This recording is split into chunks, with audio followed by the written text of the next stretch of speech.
Mike Zender and Chad Lubke here with Seasafe Homes. Let's talk about the concept of elevating a home, lifting a home up on stilts. So the scenario would be the home is on grade and you're talking about lifting the home up and maybe building another floor underneath so that it is up and out of the floodplain and now FEMA compliant. How does that work exactly? Yeah, good question. So I've actually studied this a bit, just looking at some people's prices and quotes and different scenarios and talked to people that have had this done. And I'll kind of go through some of the things to consider before making this investment. So number one, you're lifting a home with an old plan. Now, if you were in love with your home and everything in it, great. That's not a consideration. But remember, lifting the home doesn't change the ceiling heights or the layouts or anything like that. It just gets what you have up. That being said, once it's up, you're still going to have the original mechanical, electrical, and plumbing. So whatever that home was built, if it was built in the 70s, you have the 70s wiring, the 70s ductwork, unless that's been redone. The plumbing behind the walls typically has not been redone. So you're lifting something up that's already been depreciated for its useful life in many times. The other part that I really have a lot of heartburn about is that you're lifting up something that's wet in areas that can never be dry. So even inside of masonry walls, inside of living spaces, the block cavities are hollow. So what happens is you get all this nasty stuff, the water and all the organics and things like that. You may be able to dry out the exterior, but the interior of those are never really dry. So there's a few things inside of that I have concerns about.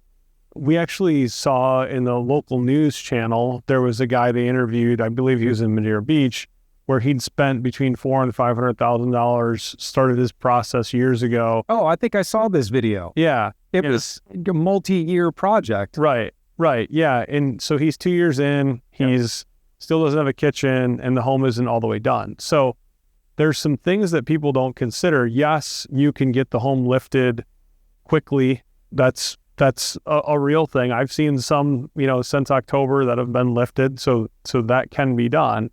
But the other parts that have these concerns about and looking at these studies is when you start peeling it back, there's the cost that you're not going to get. So while your flood insurance costs may go down, certainly your wind insurance is not going to go down because you're not changing all the strapping or anything like that, unless you're peeling back the roof, which is never included in what I've studied inside of these quotes. When they lift these homes, the guys who are lifting them are just giving you a price to elevate it. So you think about a home where a slab was poured and the underside of the slab, it was laid on dirt. So you're having to somehow finish that. And then you have to put electrical underneath there to have lights, and then perhaps add a garage because, now your garage is up in the air. So there's a lot of those different components to it.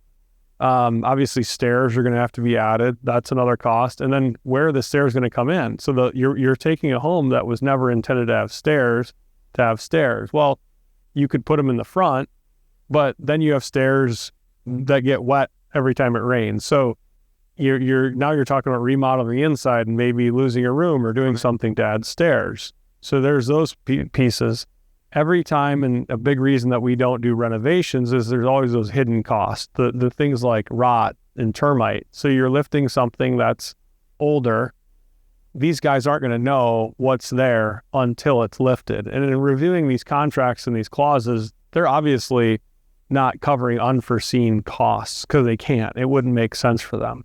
So once all the house is lifted, remember we have to have all the utilities. So you're extending your water line, your plumbing lines, if you had gas, your electrical, a new electrical service. And then the other part is kind of a big difference is the energy efficiency piece. So again, you're keeping all the old materials. Now, somebody just had one sort of redone, maybe that's okay. But if it's an old home, you're having all these other things that are original and weren't designed to this current energy code. So you start bundling that in, they start to layer up. And I looked at one with a lady that the original piece, it was like $400,000. And then by the time that it was all said and done, it ended up being about $765,000. It's interesting, like you go through all these different things of kind of these hidden costs and just try to figure out what is that real cost. I mean, and just hearing you explain it too, when you're lifting it up with the roof, my gosh, if you have an old roof, you got to replace your roof still. And then on top of that, when you're talking about the staircase and all of those type of things, I'm wondering, well, what if I wanted to put in an elevator? Where does that go?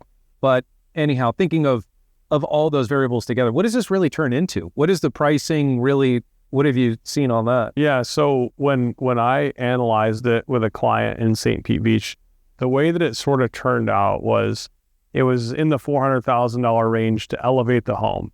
Well, her cabinets had gotten wet, so she needed new cabinets. And then she's like, well, I'm going to do new countertops too, and then finish underneath, and I need a place to park the cars and do all these things. And to your point, it didn't have impact windows and doors, which you would need that once you start elevating things. It's you're just kind of becoming another target for all those things. When we looked at taking it and making it apples to apples, kind of like new, it was about $765,000. Wow. So a pretty big gap from what, the 400,000, yes, it got it dry, but to make it so it would have some value in comparison with other properties, you're talking about $765,000. Now, you'd have to be really in love with the way everything is about your property to do that. Right. No, that makes a lot of sense when you put it into that perspective of the cost. And you just think, boy, you can build a decent amount of home, brand new home, all up to date on building codes, brand new roof, AC, everything all tied together just exactly how you would want it. I mean, for us, building it to 180 mile an hour wind with the design pressure D and elevated to whatever we needed there for the FEMA guidelines of each municipality. So thanks for tuning in. This is Mike Zender with Chad Lupke here at Seasafe Homes. Thank you.